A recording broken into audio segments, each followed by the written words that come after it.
What's going on, guys? JSGC here, back again with another Manchester City reaction video. Today we're going to be reacting to Manchester City's 2-1 away defeat against Brighton and Hove Albion in the Premier League. 3 points from 3 games.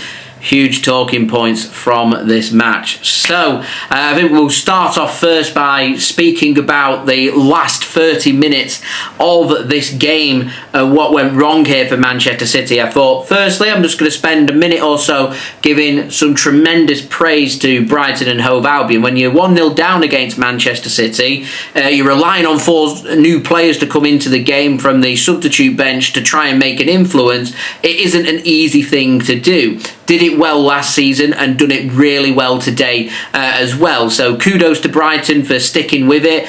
Brighton, for them last 30 minutes, played a tremendous 30 minutes. As good as the 30 minutes as I think you'll see against Man City this season. Putting City under pressure, pressing, forcing the mistakes. City had no answers. Out for all over the place in them last 30 minutes, and it was all caused by how good them substitutes were from Brighton and how quickly they adapted themselves into this game to make a complete nuisance of themselves, considering Man City just couldn't come up with the solution to sort this out. And this is equally just Man City's responsibility to not have the ability to be able to be nitty-gritty, to take games by the scruff of the neck and see things out. If you're not playing particularly well, but you've managed to score a goal, then if you want to win big trophies and have a tremendous season, sometimes when you're not playing particularly well, but you've scored a goal, you've got to have the ability to keep clean sheets and see games out by a 0-0. Equally, once we'd conceded that stupid penalty from Matheus Nunes, who I want to put on record is not a defender. He's an attacker who we're using as a defender as a contingency to not have a solution to find a right back,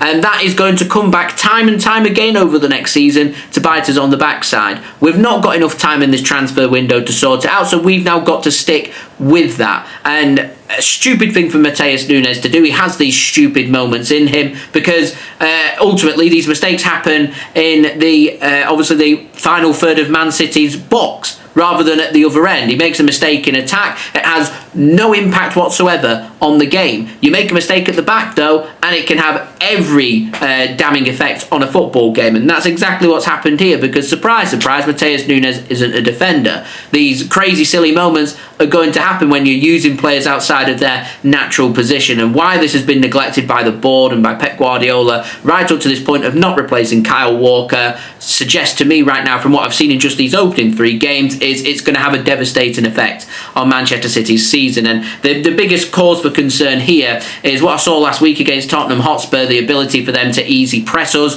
to win the ball back and be clinical in front of goal, and the same has happened here in the final 30 minutes. Brighton with ease putting pressure onto us, pressing us, forcing the mistake. First goal goes in, heads start to drop, and we don't have a way of turning that momentum around. We dictated the pace of the game through the first 60 minutes. We had a pretty good first half. There were a game of few opportunities.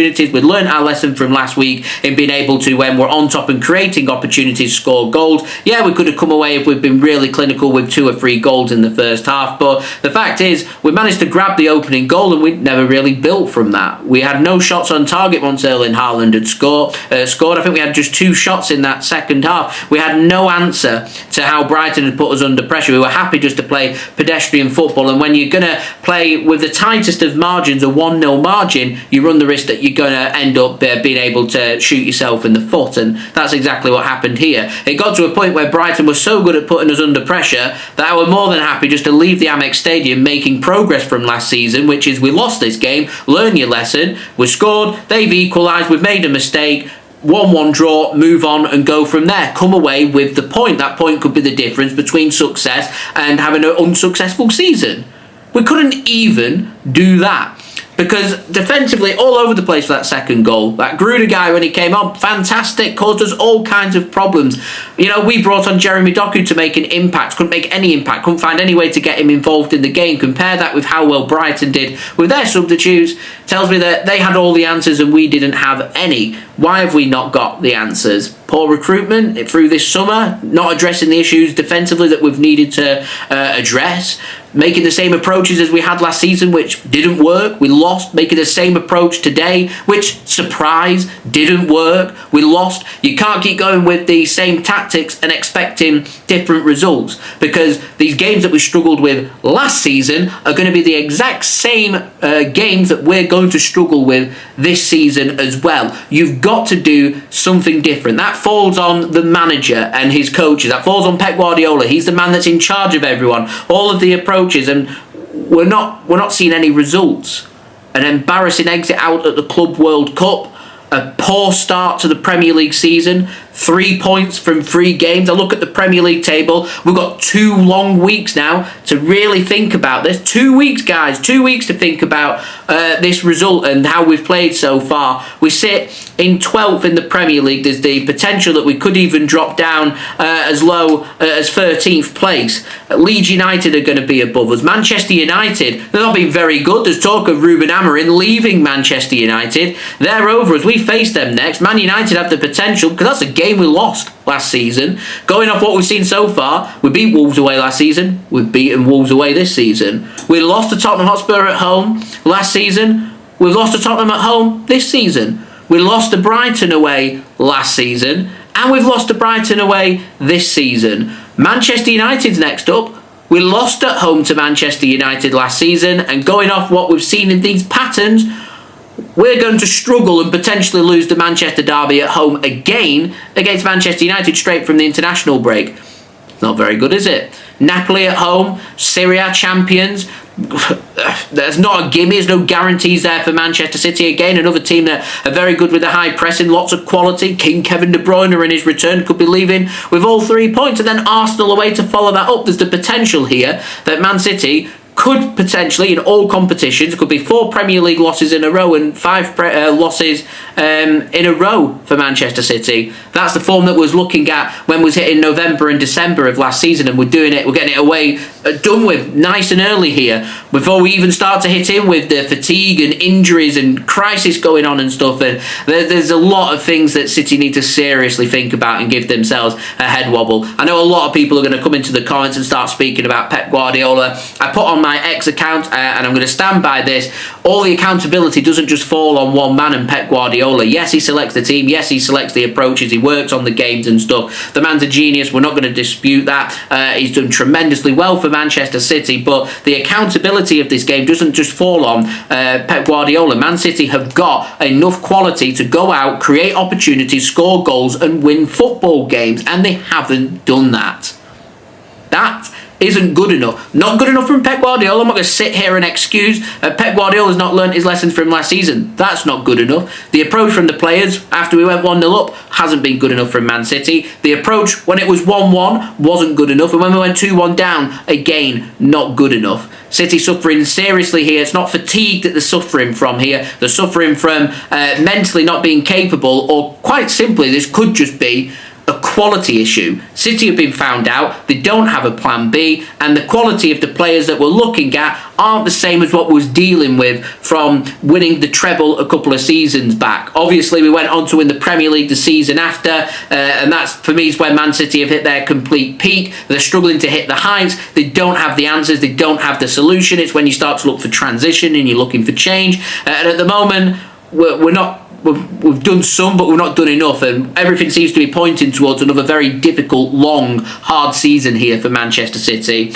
And right now, I said it in my predictions right at the start of the season, before a ball had even been kicked. My expectations aren't being set high. I'm not sitting here expecting Man City to lift the Premier League trophy in May, because I don't think our squad is good enough. I want to see progress, though. I want to see us finishing on more points this season than what we finished on last season. I want to see us trying to challenge at the top of the Premier League, giving Liverpool and Arsenal a good run for their money. We're not giving them a good run for their money. We lose against United and we lose against Arsenal. I'm going to go as far to say, even though it's saying this, it's not even September yet, Premier League season could be done and dusted in terms of lifting the trophy for Man City, because you lose 4 games in a row, you don't win Premier Leagues. It's as simple as that. And that's the quality that we're looking at here for City, because they're just not quite good enough. If we had a load of young players out and there's a big big learning curve and stuff I can sit here and forgive. There's experienced winners in this Manchester City team who should be able and have the capability to go up and really take games by the scruff of the neck and take charge when we need them to. And it didn't happen in this game. It didn't happen against Spurs last week. We didn't have the ability to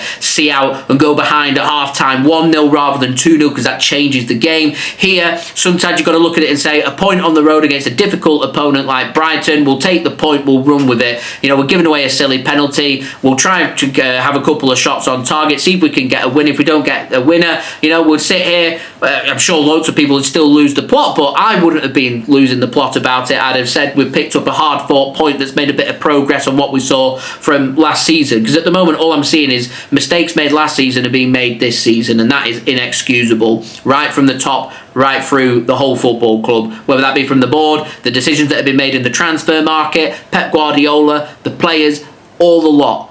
Not good enough for Manchester City. Not good enough last week. Not good enough this week. And they've got a long 2 weeks to think about it. And I'm going to go as far to say Manchester United at home, Napoli at home, Arsenal away, season defying for Manchester City. And as I said, 31st of August we're saying this. That's how serious it is. The fixtures on paper are always going to be quite difficult, but lots of banana skins, lots of opportunities to trip Manchester City up, and they're getting tripped up all too often here. And there's all kinds of problems that City are having. And to be honest, I can tell you what the problems are, but in terms of what the solutions are, I'm not entirely sure. And there's a lot for Manchester City to think about, a lot for Pep Guardiola to think about. And as I said, I think this needs revisiting again once we've completed that first week back from the international break, because that's going to give me a much better idea about what we're dealing with here. Man City lose against Man United. We face ourselves, even though United have been pretty poor this season. Went out to Grimsby Town in the League Cup. Can't string wins together. Struggled against Burnley yesterday and took a couple of dodgy decisions for them to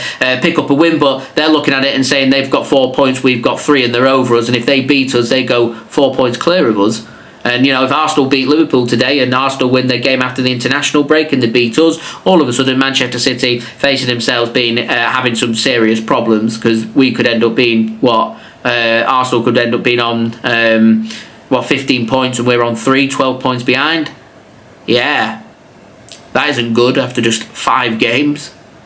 That's how serious things are right now. And Manchester City, there's no time left in the transfer market really to sort it out. And to be honest, they're thinking about bringing in a goalkeeper. And I still think James Trafford did all that much wrong for City. Made a couple of good saves, distributed well, commanded his area well.